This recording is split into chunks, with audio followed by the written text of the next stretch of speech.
Hablar con Jesús. Señor mío y Dios mío, creo firmemente que estás aquí, que me ves, que me oyes. Te adoro con profunda reverencia. Te pido perdón de mis pecados y gracia para hacer con fruto este rato de oración. Madre mía Inmaculada, San José, mi Padre y Señor, Ángel de mi guarda, intercedan por mí. Les aseguro que aquel que me reconozca abiertamente delante de los hombres, el Hijo del Hombre lo reconocerá ante los ángeles de Dios. Pero el que no me reconozca delante de los hombres no será reconocido ante los ángeles de Dios. Nos dice hoy el Evangelio de la misa de este sábado de la 28 semana del tiempo ordinario, en que San Lucas nos traslada esta idea clara. El que le reconozca a Jesús. Y Señor, en este rato de oración primero queremos reconocerte como nuestro Dios. Tenemos que decirte que eres nuestro todo. Y que para eso, por supuesto, necesitamos tener como esa decisión, ¿no? Saber lo que queremos. Y una de las cosas que queremos es justamente reconocerte como Dios, como la parte fundamental de nuestras vidas. Ese saber lo que uno quiere, por supuesto que exige algunas características de parte nuestra. Por ejemplo, estabilidad en los principios. No puede ser que hoy querramos a Jesús y mañana ya en cambio estamos locos por otra cosa, ¿no? Por seguir a Buda o por seguir al dinero. Hay que tener estabilidad en los principios.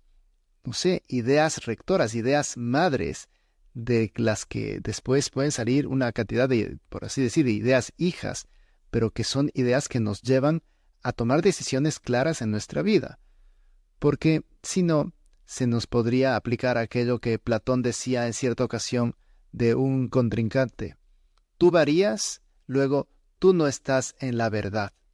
Sí, la inmadurez es típico de variar, de no saber lo que quiere, de no tener capacidad analítica para profundizar en los conceptos.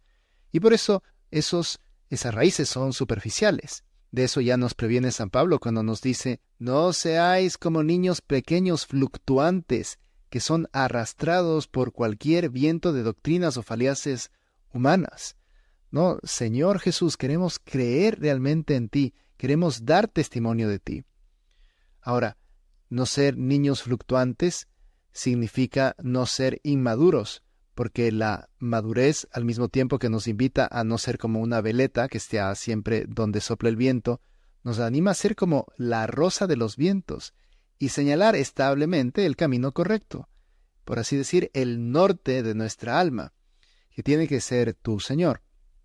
No todos quisieran que confundiésemos la estabilidad conceptual propia de quien es alma de criterio, con esa rigidez que le confiere más importancia a la constancia en los principios que a la veracidad o que a la bondad de los principios.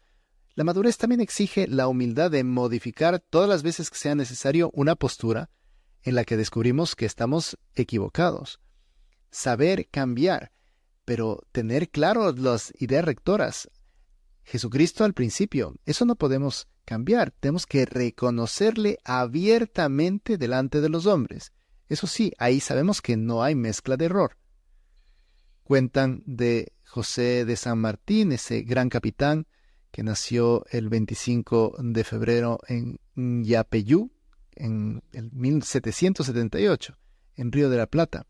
Era hijo de españoles, pero a los pocos años de nacer regresó a España y el 21 de julio, a sus 12 años, en 1789, era ya cadete del regimiento de Murcia, y durante el traslado de su unidad militar a bordo de un barco participó ya en un durísimo combate naval.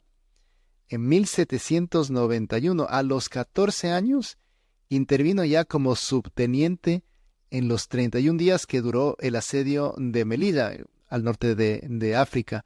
En esa ocasión resultó prisionero, luego sería rescatado, pero proseguirá su gran actuación militar contra las tropas napoleónicas en España y luego contra las tropas realistas en Río de la Plata.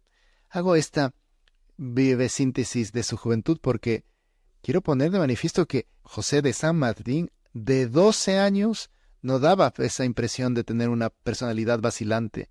propia de quien no sabe qué hacer con su vida. Al contrario, ya desde los 11, 12 años tenía su vocación militar y patriótica totalmente definida.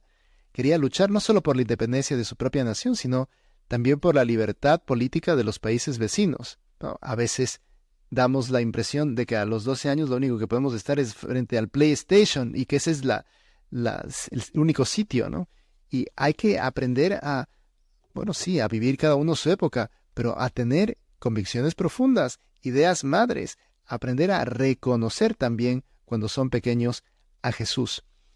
Yo doy clases en un colegio femenino y justo esta semana tenía una plática y me fijaba que había algunas chicas que estaban completamente en línea de lo que estaba diciendo y otras chicas que estaban completamente distraídas, ¿no? ¿Y cuál era la diferencia? Bueno, la diferencia, si les cae bien o mal el cura, bueno, también, pero sobre todo porque hay algunas que les interesa mucho conectar con Jesús, con lo sobrenatural, y otras que les cuesta un poco más. Pero esto es parte de la formación que reciben en sus casas, de poner ideas madres o convicciones profundas. Como vemos en José de San Martín, que es un hombre que desde muy joven ya tenía esas ideas autoexigentes. También lo encontramos en San Juan Pablo II, que cuando tenía 20 años, los nazis ocuparon Polonia y la vida adquirió esa dureza de los trabajos forzados, de la violencia, de la persecución religiosa, del hambre, del frío. Y en este contexto, escribe Juan Pablo II, recuerdo a mi padre rezando de noche arrodillado sobre el suelo frío, lo que tuvo una influencia decisiva en mis años de juventud. Él era tan exigente consigo que no tenía necesidad de serlo conmigo, pues su ejemplo me arrastraba. Señor, que tengamos esta autoexigencia para dar ese testimonio a la gente que está a nuestro alrededor. La autoexigencia es uno de los mejores ingredientes educativos en orden a la madurez, pero exige saber lo que uno quiere, dominar el estado de ánimo, tener metas nobles e ideales firmes. Y este rasgo, característico en el temperamento de Juan Pablo II, se puso especialmente de relieve cuando visitó la Cuba de Fidel Castro, porque en aquel viaje el Papa comenzó a declinar abruptamente en su fortaleza física, sufriendo serias limitaciones en sus movimientos corporales, especialmente por el mal del Parkinson. Recuerdo, siguiendo con unos amigos esa visita por televisión, al ver al Papa tan desgastado físicamente, uno dijo, pobre, ya no puede más. Y efectivamente, no podía más, pero eso no era obstáculo para que ese mismo año viaje después a Malta, a Irak, a Grecia, a Turquía, a Brasil, a Corea del Norte, a Corea del Sur, a la isla de Guam. Y tampoco lo fue para que en los años siguientes visitara pastoralmente 30 o 40 naciones. Esa heroica, sacrificada convicción con la que difundió el Evangelio Juan Pablo II es similar a la del cura Bochero, que cuando le preguntaban cómo quería hacer su vida, él hacía referencia a una leyenda de un caballo que se llamaba Chesche, que era famoso porque había muerto galopando. Y él decía que quería ser como ese caballo, morir galopando, o sea, darlo todo. Esa convicción, ideas profundas que mueven a tomar decisiones que nos llevan a trabajar hasta el final, galopando hasta el final mientras difundía el Evangelio, decía, de hecho, el cura Bochero. Es una cosa que vale la pena, ¿no? Reconocer a Dios en las cosas que hacemos, tomando decisiones profundas. Esto solo se logra con esa madurez y con tener las ideas claras. ¿Qué busco en mi vida? Esto el Señor quiere que lo hagamos en las cosas pequeñas, en no quejarnos, en estar detrás de sacar diariamente nuestro plan de vida, de cuidar mejor nuestra asistencia a misa, de tener delicadeza en el trato con los demás, en estudiar hasta el final cosas de teología, de leer cosas espirituales, de estar constantemente creciendo, no tener como la sensación de trabajo ya acabado, porque de esa forma reconoceremos abiertamente delante de los hombres al Hijo del Hombre, y Él nos reconocerá delante de los ángeles. Eso quiere decir que nos llevará al cielo.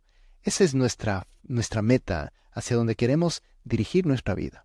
Señor, te pedimos que nos ayudes, por mano de tu Madre la Virgen, a tener convicciones más profundas, a querer tomar esas decisiones que nos lleven a estar siempre junto a ti.